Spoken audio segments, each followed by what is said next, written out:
Hello guys, in this video I'm going to talk about something very important, which is to understand how your economic bonuses work and what time do they require until they become profitable and how much you need to invest in such bonuses and if they are even worth it. For example, let's see Malians and their cow boom. I will show you several cases until the timer hits 8:30. In the first one, I'm going to instantly build cows and just go with the cow boom itself. No army whatsoever, just focusing on economy. So in this video, in the first one, I will just check how long do I need until I can make 20 cows and put them in ranches. Also no food upgrade, whatever, just pure cows and that's it. So, as you can see, I will finish making my last cow and putting it in the ranch at around 8:20, which means that by this time I have 31 villagers and 20 cows at 8:30.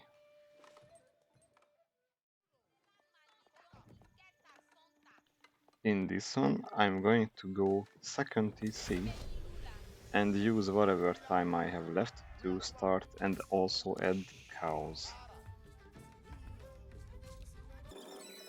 Since my timing with my second TC is a bit off, as you can see, I have around an extra 100 gold compared to when I could put it down a bit faster. We will just add like one villager at the end because I could put it down faster. And now they are building it, and we are actually not going to send too much people to food there. We will still focus on wood and gold because we want to put down some cow ranches. I have too much on food because 8 or 9 villagers would be enough, especially after you start making cows. So let's add also one cow. So let's just say that we have 39 villagers plus 12 cows.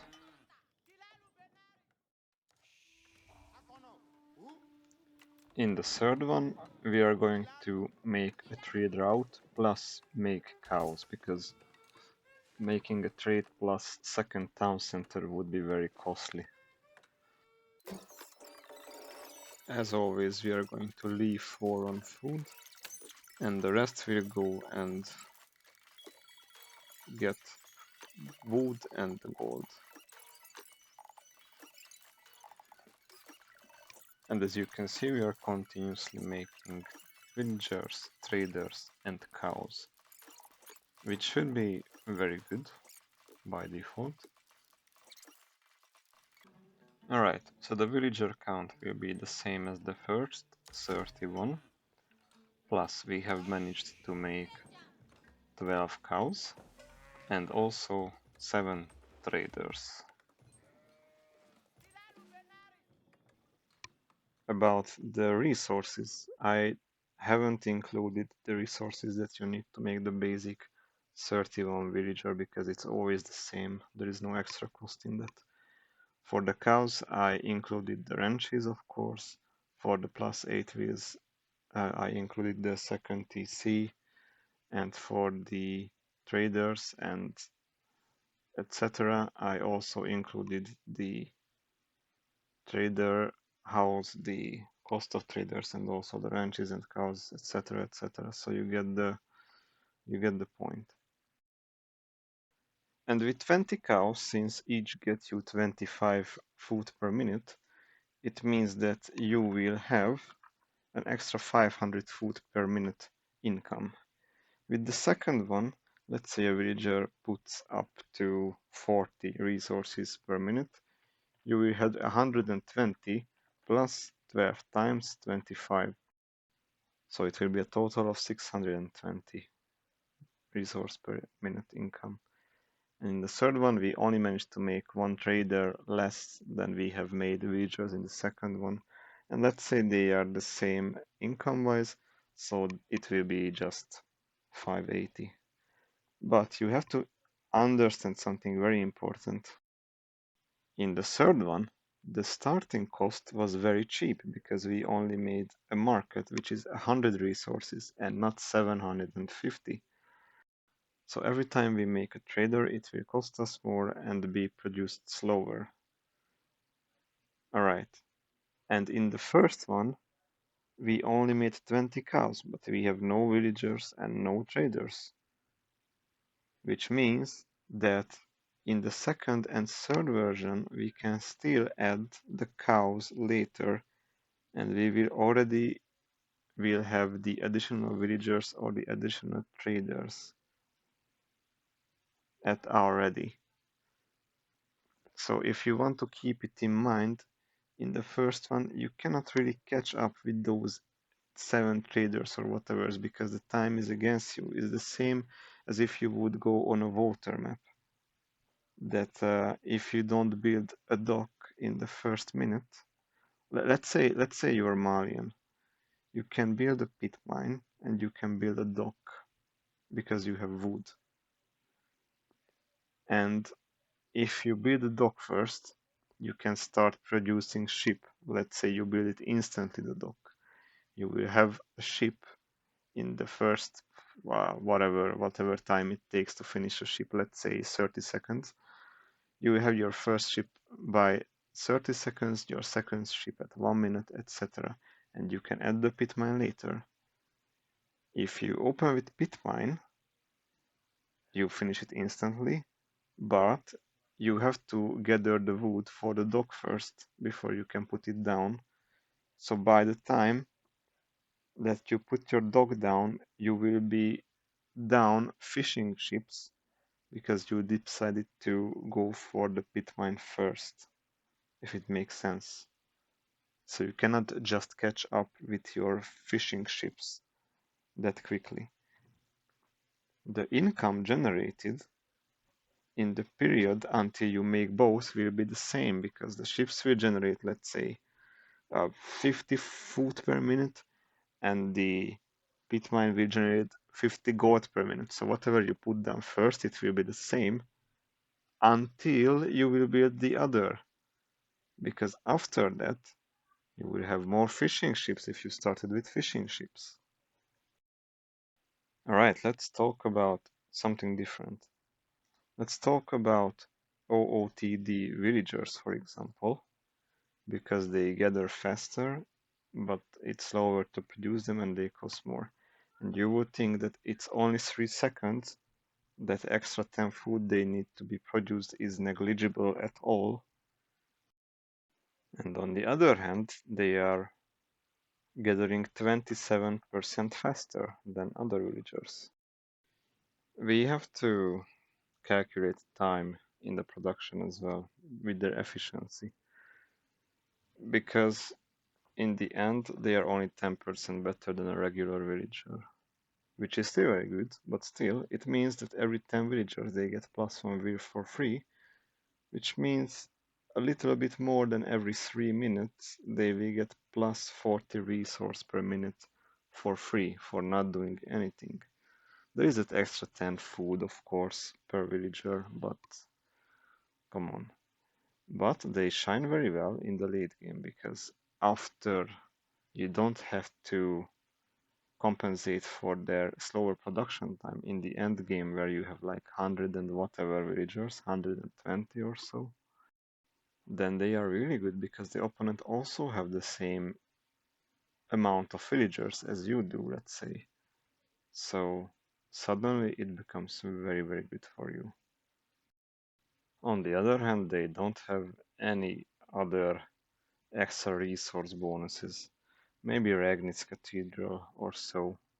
Or they can go ham with Swabian Palace too, make sure that they have the sufficient amount of workers as fast as possible.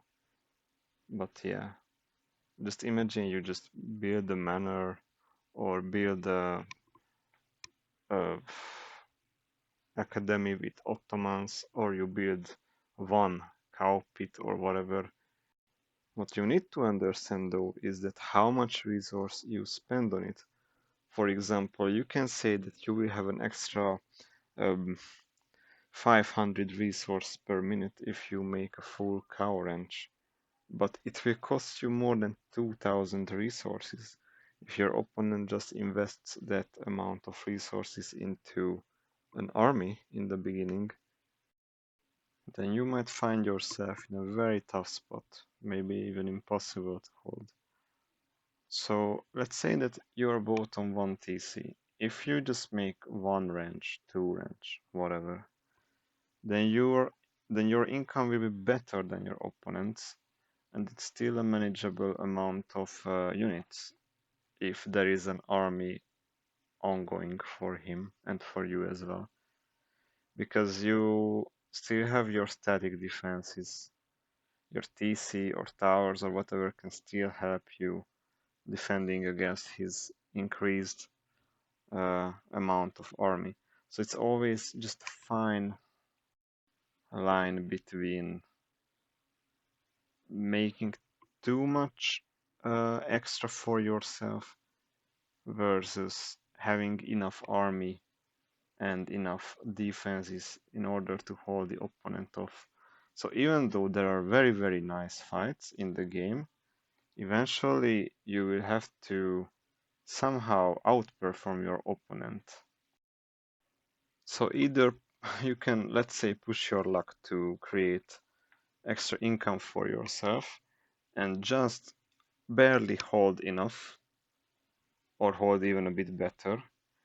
But it's also important to scout your opponent. If he goes, let's say, 3 TC and you barely have any response, you have like 2 knights, 3 knights, whatever, you will sacrifice your knights in order to kill 6 villagers. It won't make any difference for him. He will just remake those villagers that you cannot remake on 1 TC. He will remake them in like 2 minutes or whatever. And you just lost your army and you're still on 1 TC. So it's very important to know what the opponent is doing. Please make sure to use your scout well to understand what the opponent wants to go for. If he goes to have a second TC, you can also just go for a second TC. It hurts nobody. Or if you already have an army, then just use it to stall him as much as possible, or even go workshop and research the infantry ram opportunity and just ram his second TC down if you can. So yeah, you have to have a plan and you have to adapt to what the opponent is doing. And it's very important, even though this video started off as a guide on how much income you can generate or how much resources you have to invest, it ends with a tip about scouting and to make sure that you're not overdoing your economic advantage buildings. Only greed if the opponent is greeding also in some way. Or just make sure that you're just a bit barely better than him. Alright, that was it, I think. Thanks for watching, or I would say thanks for listening because it's a blank screen for a while now. Have a good day. Bye bye.